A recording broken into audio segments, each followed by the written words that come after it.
Hello, everyone. Welcome to the 15th annual Design for Drupal Boston webinar. My name is Patrick Corbett, and I'm the CEO at Redfin Solutions, and I'm a volunteer here as well at Design for Drupal, along with Leslie Glynn, who will cover announcements in just a moment.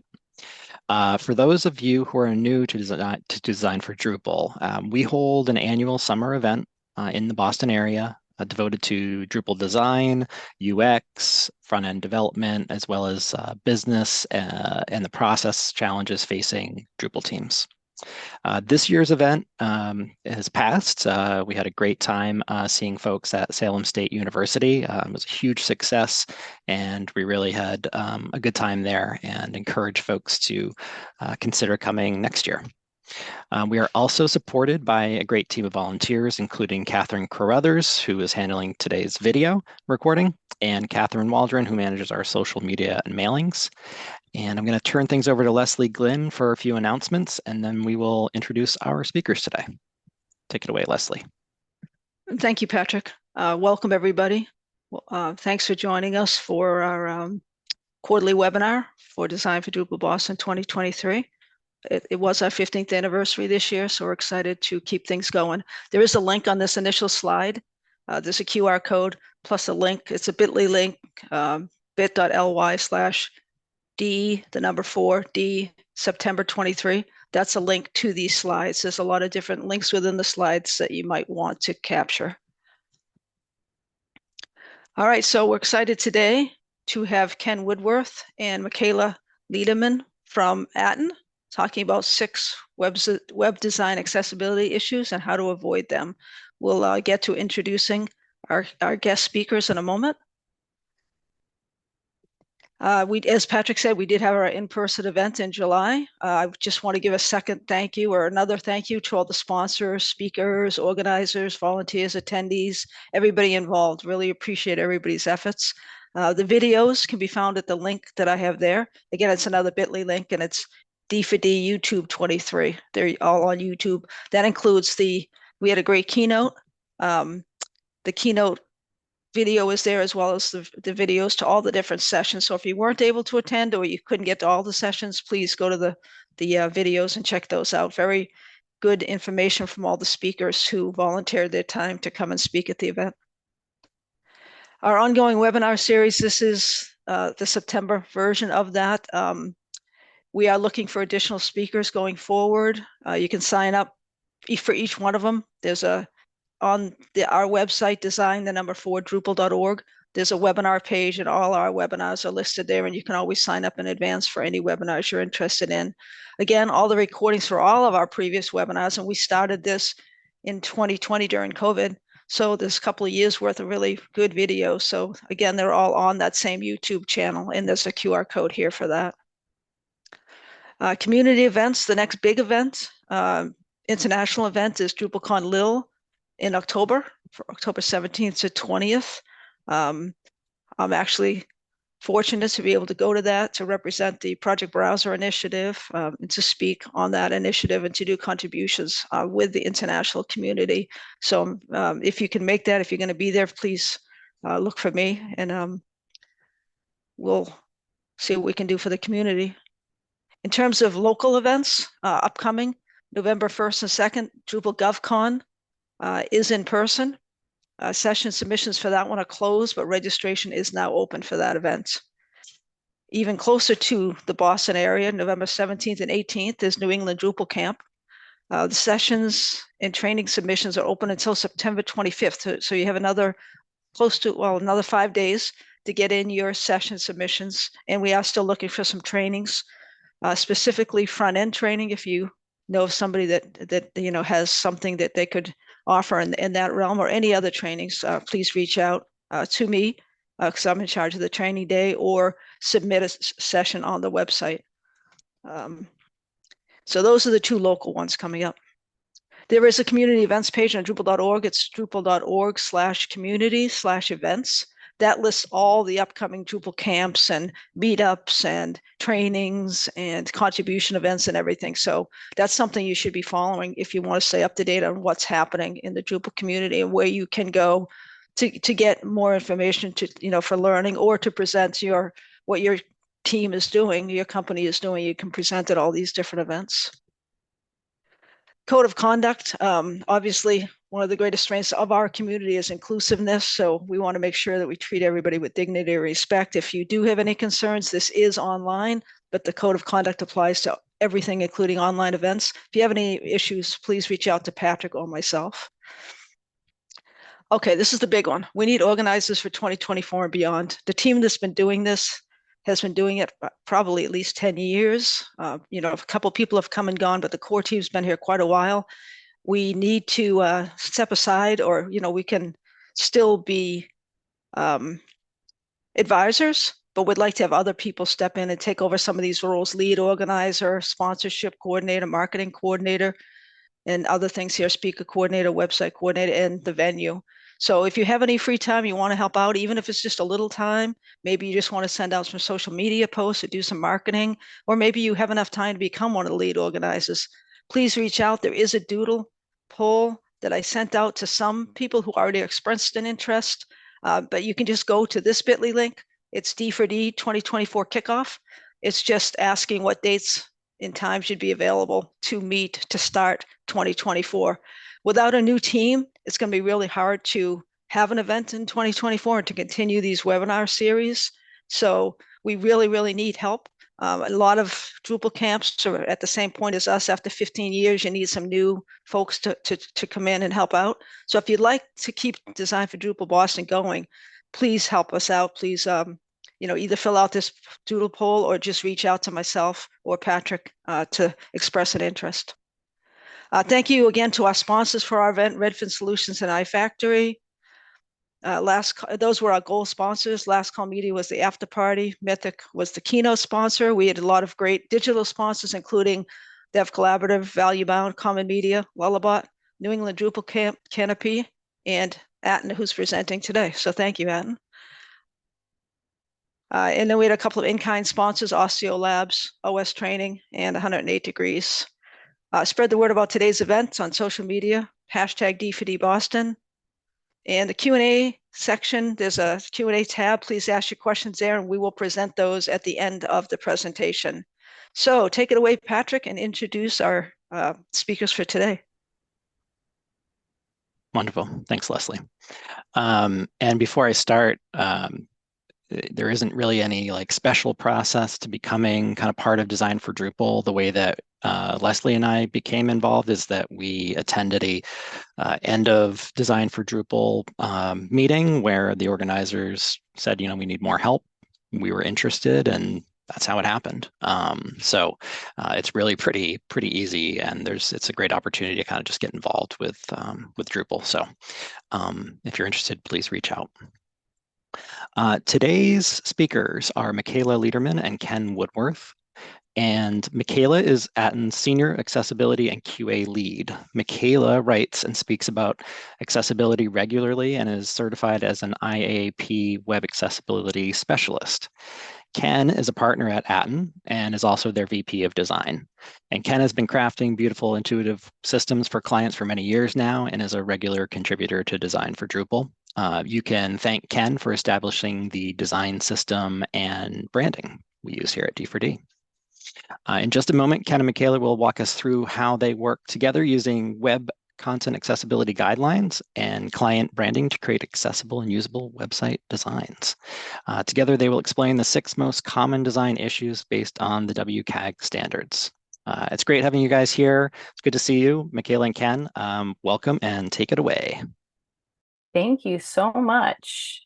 Now I'm going to share my screen, and hopefully Ken will tell me that everything looks good. Looks fantastic. Yeah? Great. Yeah. Okay, so good afternoon, everyone, and welcome to 6 design accessibility issues and how to avoid them.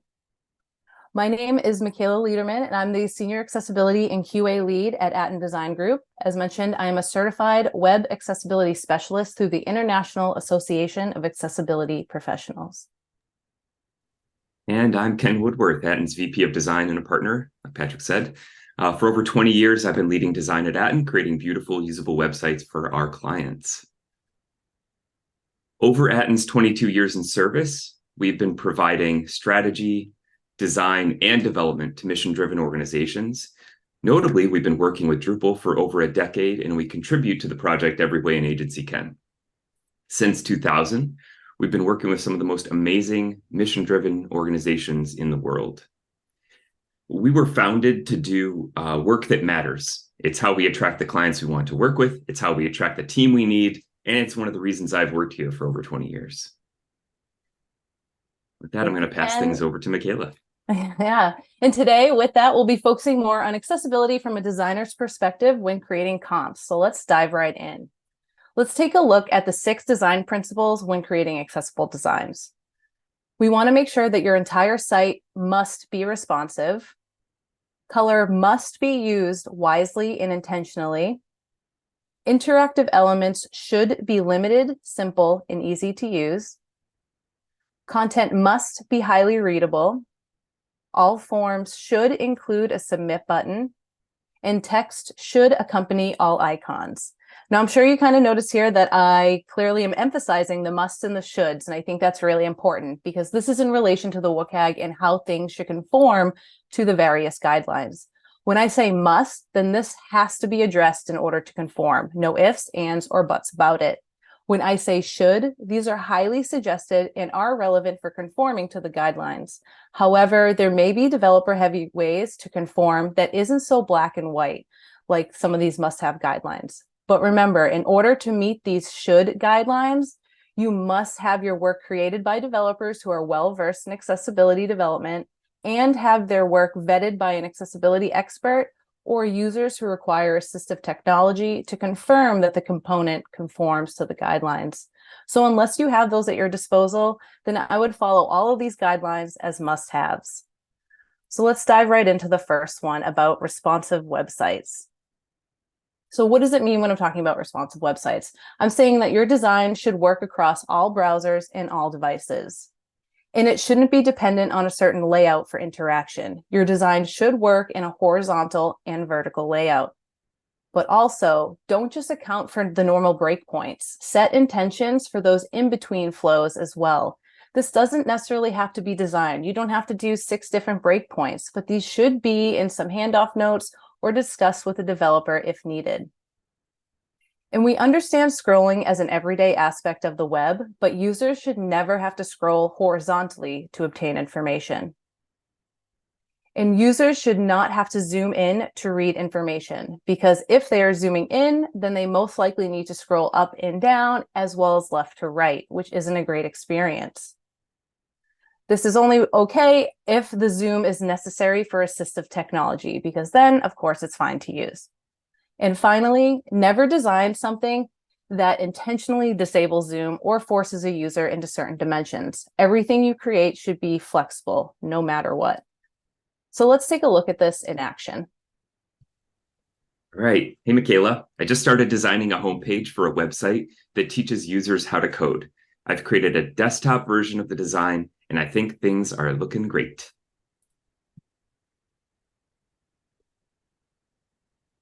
Now I've got this mobile version, but I'm having some challenges. Can you help me out? Yeah, I would say it looks great on desktop, but once you showed me the mobile comp, things were looking a little funky here. It looks like the image is not responding to the size of the mobile. We still have the correct height from desktop, but it doesn't look like the width is working. Is there something we can do to make sure this whole site is responsive? Yeah, good call. I wonder if we make the aspect ratio of the image consistent so that on smaller screens, the image just scales down instead of just getting squished from the sides. All right, I've made that update and now the image looks great. And as an added bonus, more content is visible on the screen. So perfect. Yeah, I think this looks great. Just by making that small tweak makes the whole site a little bit more responsive. So why is it important to me making these sites responsive? Well, it's 2023 and we have mobile, tablet, laptop, and large desktop devices, all varying screen sizes and layouts. This should be common practice nowadays. And some users require Zoom-related assistive technology to navigate the web on a daily basis.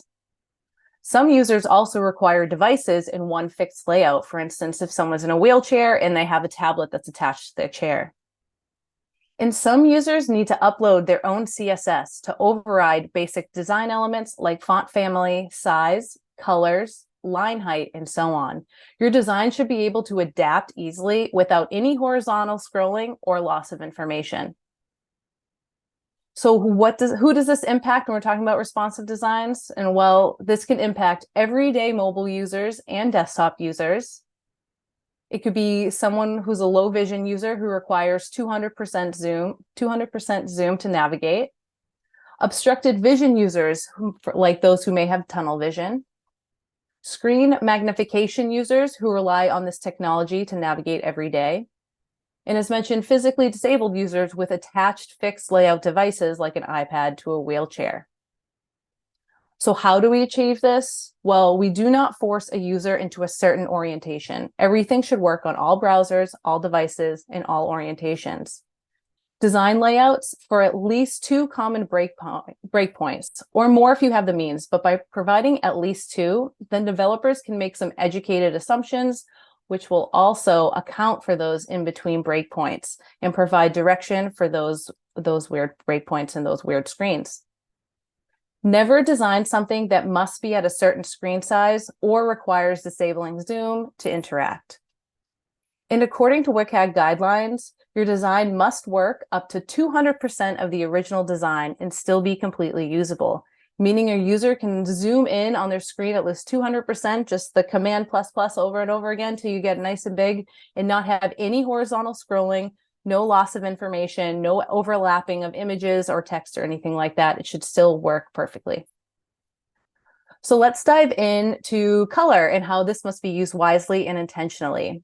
So what do I mean when I'm talking about wisely and intentionally? I didn't give you a whole lot of direction there. Well, colors found in your branding palette must have sufficient contrast of at least a 4.5 to 1 ratio for normal text, images with text, or text over images. It also means that you need a 3 to 1 ratio for large text and all non-text elements that convey important information. And for those probably asking, I don't know what large text actually means. Well, it means that it's about 14 points or almost about 19 pixels and bold or larger, or if you're just having at least about 24 pixels or larger, and it could be a normal weight, it works there. And don't forget that sufficient contrast applies to interactive states such as hover, active, and focus states as well. And the other important part about accessible color is that color cannot be the only means of conveying important information to a user. So for example, an error on a form input cannot just be outlined in red. There must be text of some kind or an icon that accompanies that signifies an error, or maybe a graph or chart that has a color key to understand what's happening in that data. Some users cannot distinguish any of those colors and therefore cannot interact with that information. Or even just links in the body of your page. If it just changes color, some users may not see that color change. They might not see that blue text, which is why underlined text is always necessary on body links. So let's dive into some examples. Hello again, Michaela. I realized I needed to add a call to action to the hero area. My favorite color is orange, and I think it looks great with the blue and gray I'm using in other parts of the design. What do you think? I know how much you love the color orange, but I would love to know what the color contrast is here because it does look a little difficult to read for me. So if we can just take a look at what that is. Oh no, it's 2.9. Does that work? 2.9 definitely doesn't meet that 4.5 to 1 ratio for text. So we may have to bump that up to a different color. All right, yeah, good call. Well, you know what? That orange, it just wasn't going to work. So I've updated the button to use blue, and it's the color I'm already using for links throughout the site. So it's a good solution anyway. Yeah, I think it looks beautiful. And if you check the contrast. Yeah, great. Yep. But you know what? I have another thing I wanted to run by you. Mm-hmm. If you scroll down a little bit, I've added this section about coding and why users should learn to code. And there are a few links in here which are blue. And that's the same color I'm using throughout the site for links. So any thoughts on this? I think the blue looks great. However, I'm worried that someone may not be able to see that these links are links if they're colorblind. They may not see the change between the blue and that gray text. Is there something that we can do to fix that? I hadn't thought of that. Yeah, so I've updated the appearance of those links, adding an underline and making them bold. I think it's a huge improvement for users being able to find links and content. I agree. I think it makes it way easier to see all of that for even able users as well. Thank you, Ken. Thank you.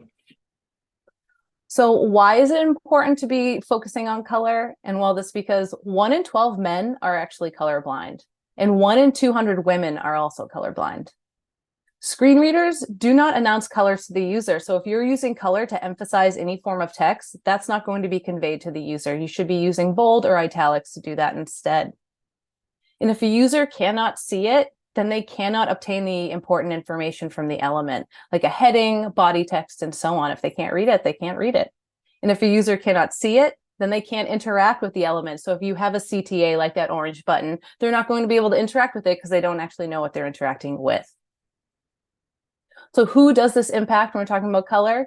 Well, obviously colorblind users, since they may not be able to see the differentiation between the important text. Screen reader users, since they do not get any of the color coding references, as well as low vision users who may rely on a heavier contrast in order to see the site in general. So how do we achieve this? Well, you need to make sure that you check contrast in your preferred design program like Figma, Sketch, or Photoshop. Or if you don't have access to those, we have plenty of resources that we'll be sure to send along, like external contrast checker tools with Wave, or Ken has a great one that's linked here. I can't quite remember what it's called, but it's a great one, and you'll get those links later, I promise. You also want to make sure that you check contrast of brand colors and combinations and tweak or avoid usage where necessary.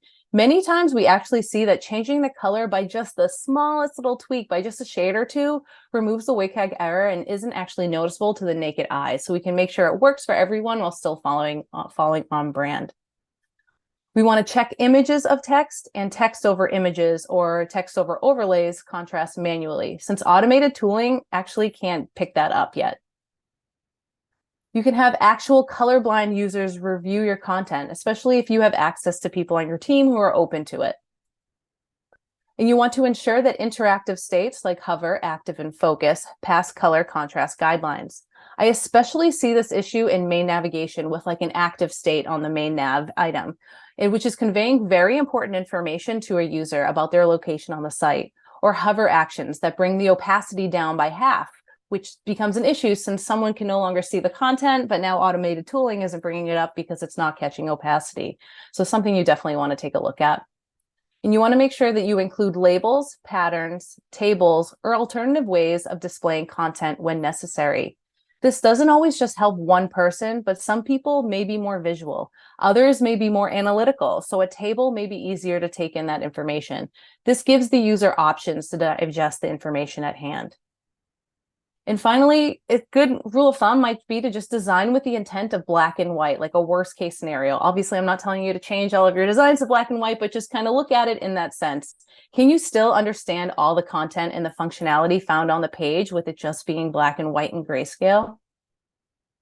And just remember, one of the most important things you're going to learn today is that if a user cannot see it, then they cannot interact with it or get the information from the element. So contrast applies to anything conveying important information, such as headings and other text, images of text or text over images, all interactive elements such as links and buttons, or form inputs. I see a lot with like a light border around the text input, but then if it's a really light border, someone's not going to be able to see that. And if you're using placeholder text, they're also not going to be able to see that. So now they don't know that that exists anymore.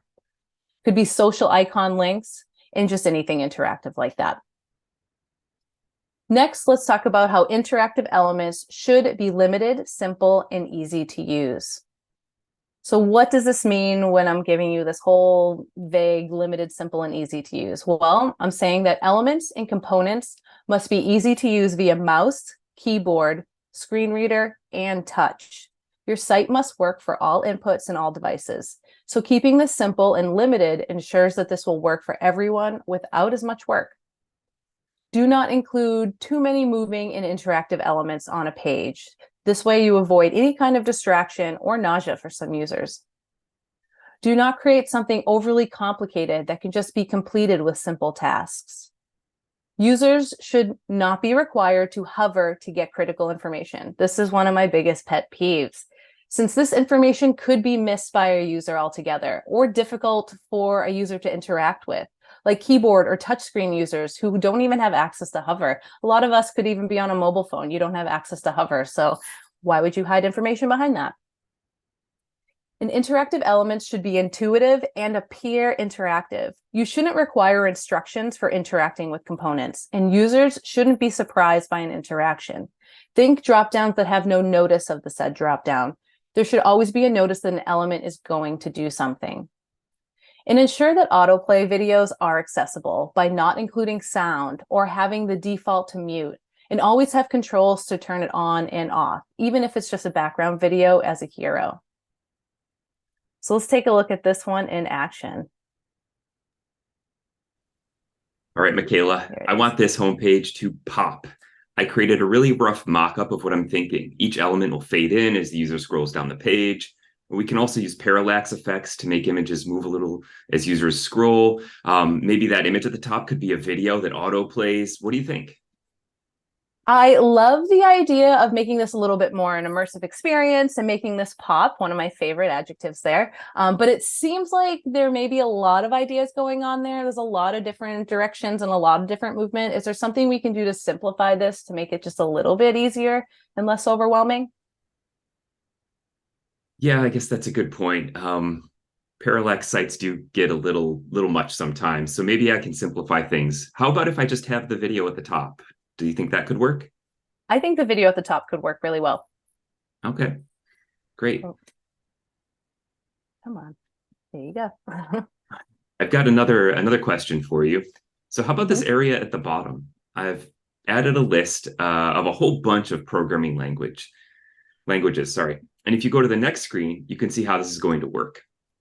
When a user hovers over one of these languages, the text gets an underline and the information will appear above the link. What do you think? I love the idea of showing all the languages on the page because I think that that's very helpful. However, I honestly didn't even know that those were going to be links or any kind of interactive element. It has that blue, but I didn't really notice the blue. And I feel like I'm not sure how someone might get this information if they're just hovering over to get to it. And especially if there's a link within there, that might become even more difficult to use. Can we simplify this a little bit more? Yeah, that's a good call. So I went back and reworked this area a bit, and I've made some updates. And my thought is I'll just show a few of the programming languages with brief information and a link to see other programming languages. And I think that still accomplishes some of the same goals. I agree. I think it looks beautiful and also just makes it a little bit more intuitive overall. Thank you, Ken. Cool. Thank you. So why is it important to be making sure interactive elements are limited, simple, and easy to use? And well, all websites must also work with assistive technology. It is illegal to have a separate website that is better suited for assistive technology. Because let's think about it. If you have two websites to keep up with, one will inevitably be forgotten about. And I can guarantee it will not be the fun, interactive, low contrast, beautiful option. So your current website must work for all users out of the box. And assistive tech users have expected patterns for interaction. So everything you create should fall in line with those expected patterns. This includes tabbing to a widget, and then you use your arrow keys to navigate within the widget, use your escape key to close modal windows, and having alternatives to custom swipe gestures as well. And remember that hover does not exist on touchscreens, so don't overcomplicate your design. Think of hover more as just a simple, small micro interaction, and make sure your important information is easy to access. And people will not interact with elements that don't look interactive, so it's important. You need to make sure someone knows it's there. And we don't want users accidentally pressing or clicking on other links or buttons. And I know this has happened to some of you, probably all of you, where you're on your phone clicking a button and accidentally click something else. We want to avoid those errors entirely. And screen readers can be overpowered by autoplay videos if sound is included. Think about it. If a screen reader uses sound to navigate and the video is playing automatically and it has sound, then it may actually just be impossible for a user to navigate the site because the video is overpowering the screen reader input. And autoplay videos can be extremely distracting to some users. So having the ability to pause that video ensures that visual users as well as screen reader users can have a better experience with your site. So who does this impact? Well, screen reader users, as I mentioned, as well as low vision users who rely on screen readers. Keyboard only users who rely on key presses to interact with the element. Users with ADHD and ADD who get distracted by too much movement and animations. Users with mobility impairments who cannot perform any kind of double taps or swipe gestures. Users with tremors who need those large touch areas to hit the right target. Users with cognitive impairments who may not understand how to interact with the element in front of them. And users with vertigo and inner ear disorders, if elements are moving too much or scrolling at weird speeds, that may not be suited for them. And users on smartphones, an everyday user who can't quite hit the right target area and so on. This can impact every single one of us. So how do we achieve this? Well, touch size for interactive elements should be 44 pixels by 44 pixels. This just refers to the entire touch area, not the size of the icon or the text. So this would be like the icon plus the space around it to ensure their clickability and the touchability there. Your devs should be told this as well. Padding for the link or the button is included within these dimensions. And this is going to make a lot of designers happy, but the WCAG 2.2, which was supposed to go live earlier this year, then earlier this summer, then earlier this month, is now being pushed off. But the newest criterion will actually have it at 24 by 24 pixels, and the 44 by 44 will actually be a AAA. So this will be a great new one for everybody so that design can have a little bit more leniency there. And never use hover to show more information.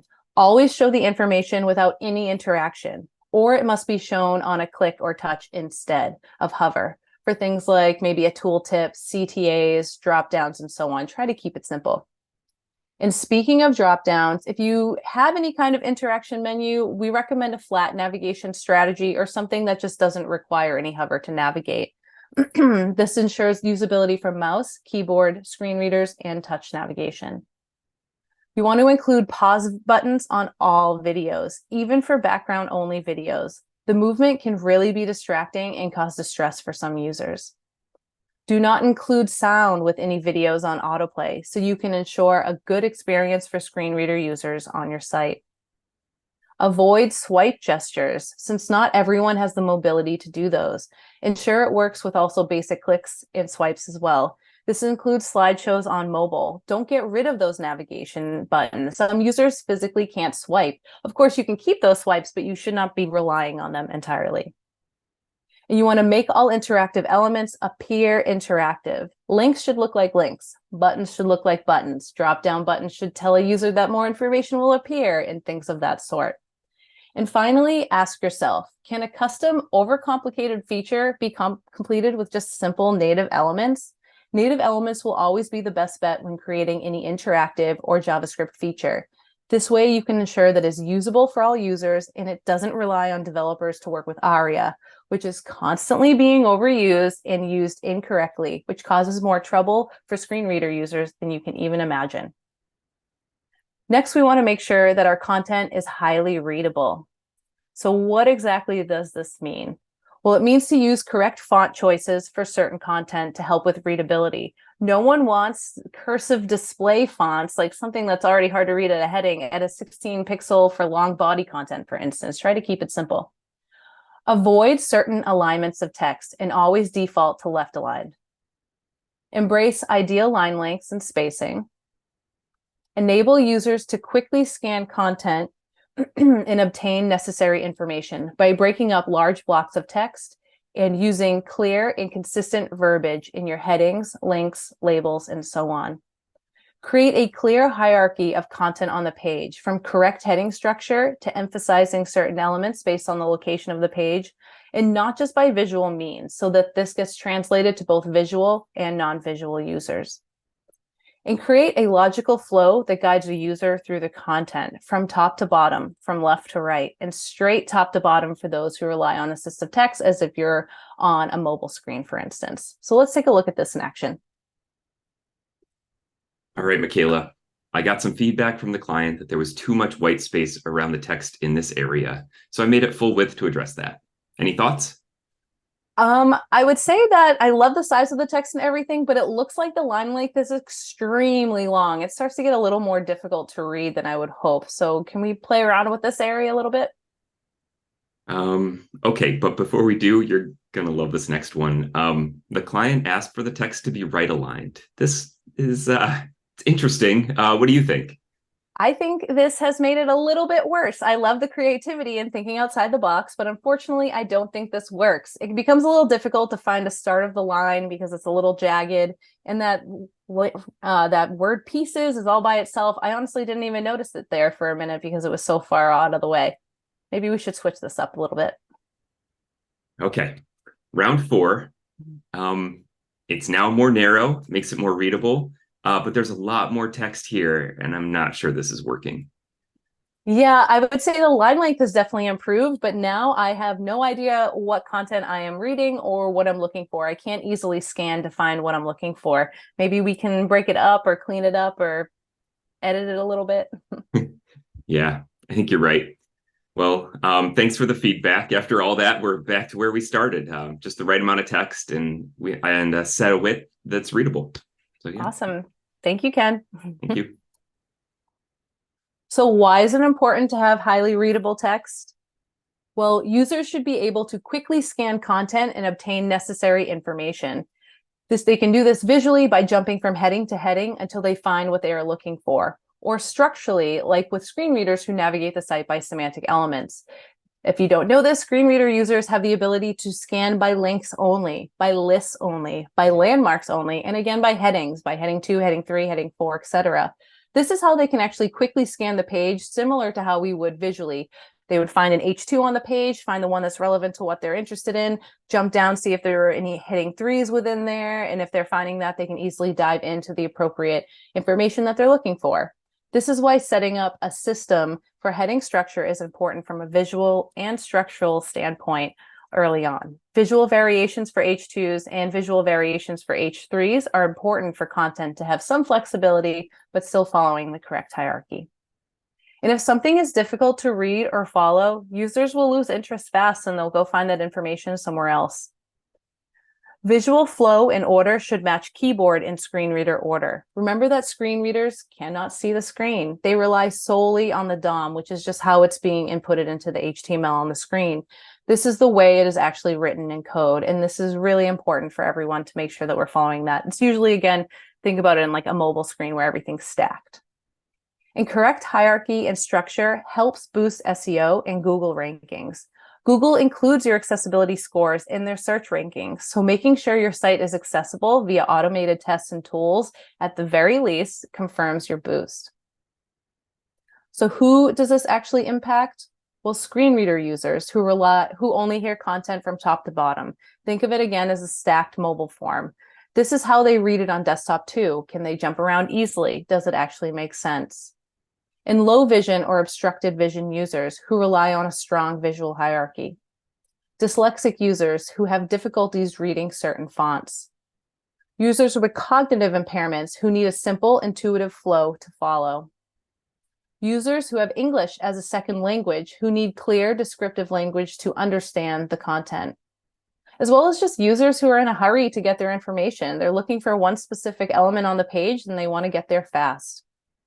So how do we achieve this? Well, we stick with left-aligned text for most content. We avoid justified text, of course, and avoid center text for maybe more than about 3 lines of text, 3, 4. You can kind of play around to see what works best for you, but that's kind of the rule of thumb, about 3 lines. And we want to avoid right-aligned text when possible. Line length should not exceed about 80 characters per line, and they should be a minimum of about 40 characters per line. And again, these are just general guidelines. You can go a little more or a little less if need be, depending on what's working for you, but overall, you want to try to stay within there. Font size should be no smaller than 12 pixels. That one is a must. I don't know. Oh, I have it as a must. Yes, it should not be 12 pixels. Line height must be at least 1.5 times the font size. And spacing following paragraphs, so the next space between each paragraph, should be at least 1.5 times the line height. You want to use descriptive headings to break up content. You want to avoid vague links like click here, read more, and things of that sort. Underlines should be reserved for links only. So if you're trying to emphasize text, make sure it's with bold or italics. And avoid decorative font choices for body text. Keep that to large headings only. And finally, create a clear hierarchy and system throughout your design. Next, we'll talk about forms. There's a lot that I could have gone into about forms, but this I felt like was one of the more important ones we should really focus on. So let's make sure that forms have a submit button. So what exactly does this mean? Well, there should be some kind of submit button available for all mouse users, keyboard users, and touchscreen users. This is relevant to anything that requires a text input, such as text inputs, of course, radio buttons, checkboxes, select dropdowns, and so on. All forms throughout your design should not change upon text input or input selection, meaning that if I am in a dropdown, select dropdown, and I choose an answer, it shouldn't automatically change any content on the page. It shouldn't automatically change my focus on the page. It should just be a select dropdown. So let's take a look at this one in action. All right, Michaela, since we last talked, I added a search field to the header. Does something like this work? I love the search being up top. It always makes it very easy to navigate. However, I am curious how someone would actually interact with this. So if I write it in there, how would like a screen reader user or a touchscreen user actually send off this search? Oh, you just hit enter. Yeah, I think that's going to be tough since I don't have an enter key on my keyboard necessarily. So, or on my mobile phone, it's a little difficult to interact with. Is there something else we can do? Oh, yeah. Okay. Well, I've added a search button. Does this work better?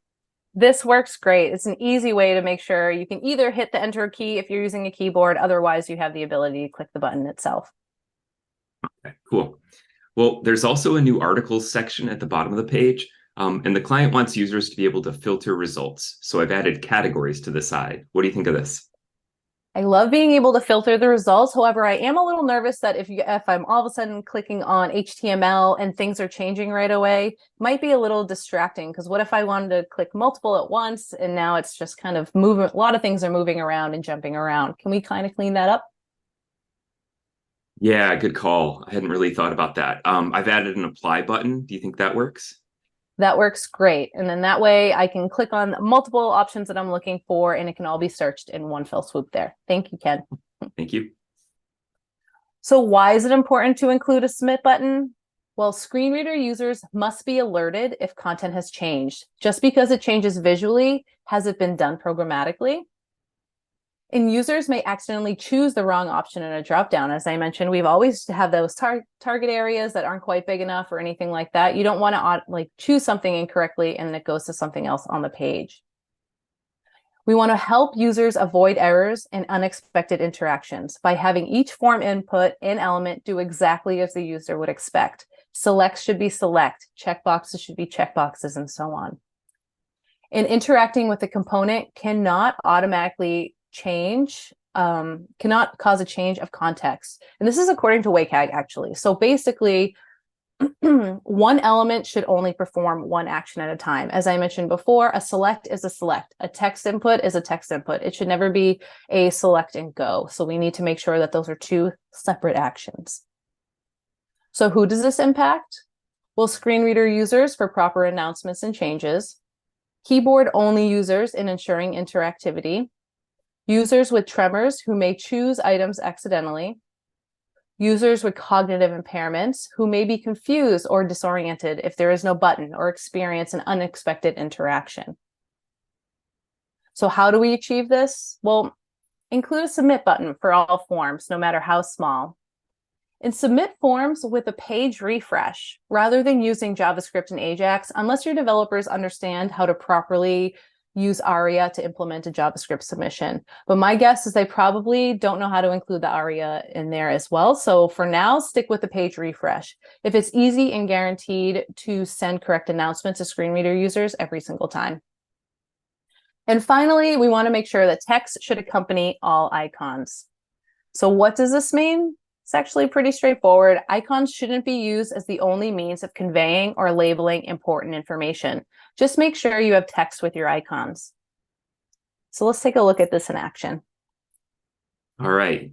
So this is that articles section again, and you can see I've added some icons so users can save or share links to articles.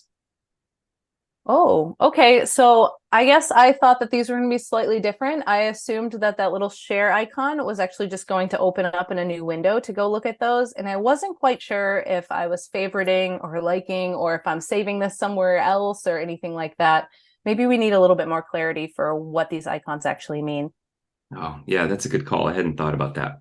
All right. I've updated the design to include labels. Does this work?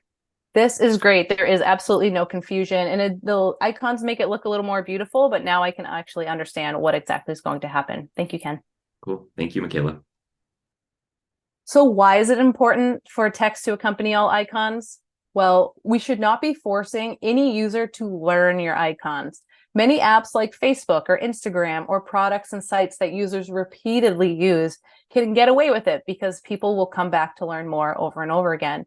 Unfortunately, this is probably not the case for your site where users are coming in to get the information they need and then they keep going on with their day. It's not really something that you kind of get lost in with scrolling over and over again.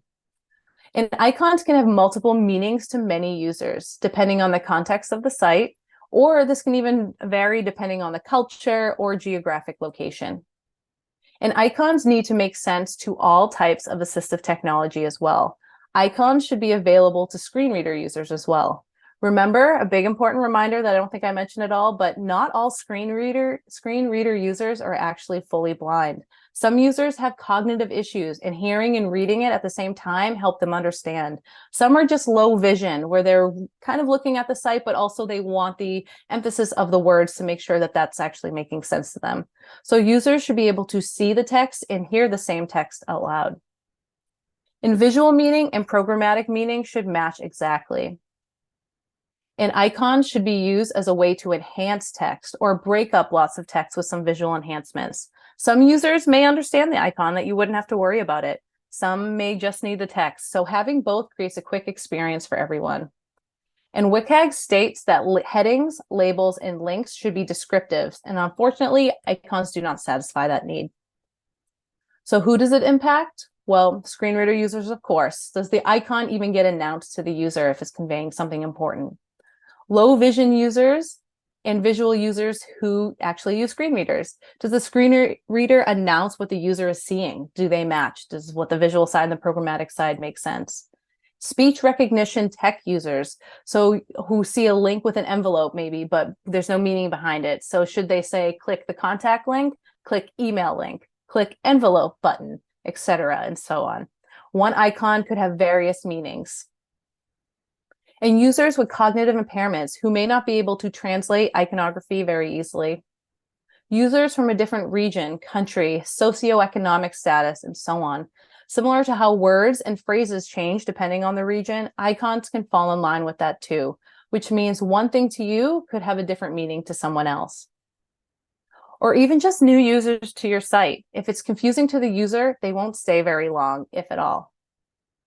So how do we achieve this? Well, you want to label your icons that are used to convey critical information. So an icon used as a label for information is understood correctly. Label your icons that are used as links so that the icon link text is descriptive, which helps with screen reader users and SEO.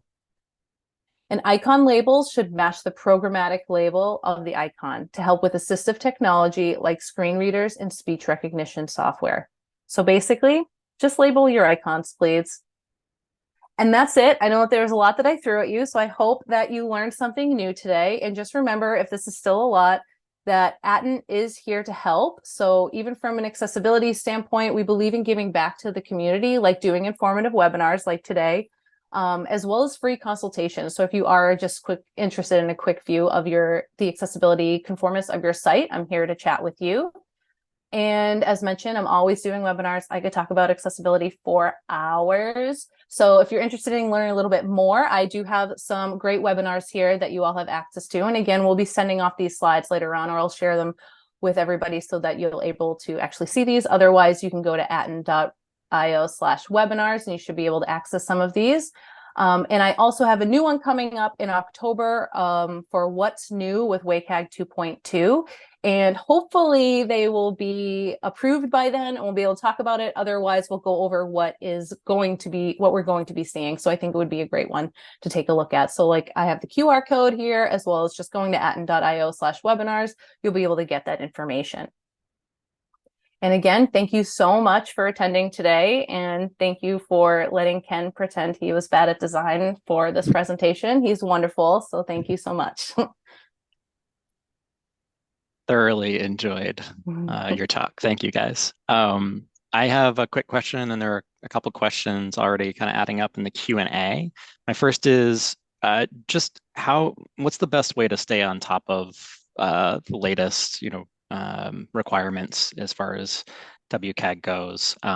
Do you have like a list that you subscribe to with updates, or like how do you stay on top of it?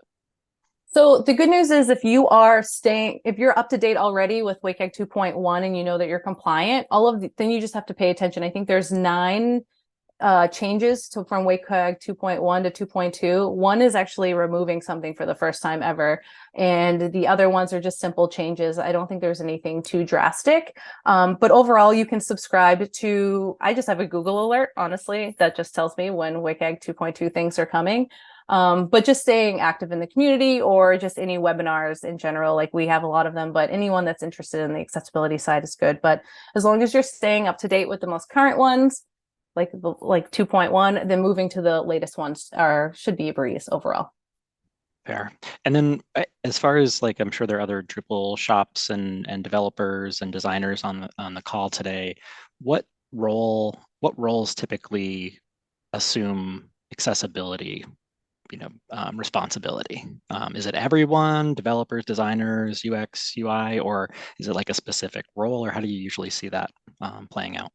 I would say it's definitely everyone. I just became very enthusiastic about it. And so that really just became my side of things. But overall, I think it's everybody's duty to really focus on what's going on. So for instance, Ken, when he does a design, he doesn't have that many questions like we had today. For instance, it's just a quick one over. Sometimes it's just having someone else take a look at it and then be like, oh, maybe I didn't see that, or maybe I didn't think of that. And making sure that everyone's involved. And I do have a webinar on how to do your own accessibility audit so that people can kind of like do some of that on their own. So awesome. I have an anonymous question. Do you have any advice on how to approach retrofitting new accessibility requirements into a legacy site without disrupting existing functionalities?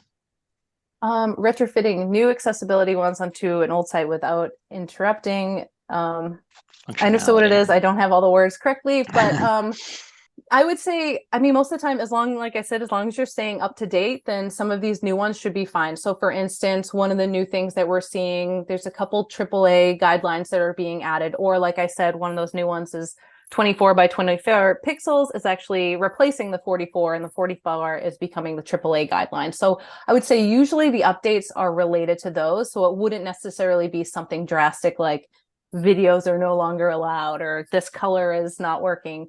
And I know that there's actually one in the works that's going to be changing. I don't think it's going to be for 2.2. That wasn't working anymore, but they're going to be working on how color contrast is being reviewed, because orange, Ken's favorite, is actually been proven to be easy to read because of the vibrancy of the color. So they're trying to figure out how to bring that in as well. It's not there yet, sorry, Ken, but eventually it will. So honestly, I think it will actually open up more doors than not. I'm trying to think. I think the other small things, for instance, that are coming, it has to do with like focus state. And as long as you're using the browser default, you don't even have to worry about that, for instance. So a lot of these things shouldn't interfere with the initial design, should just be an overall small improvement. Nice.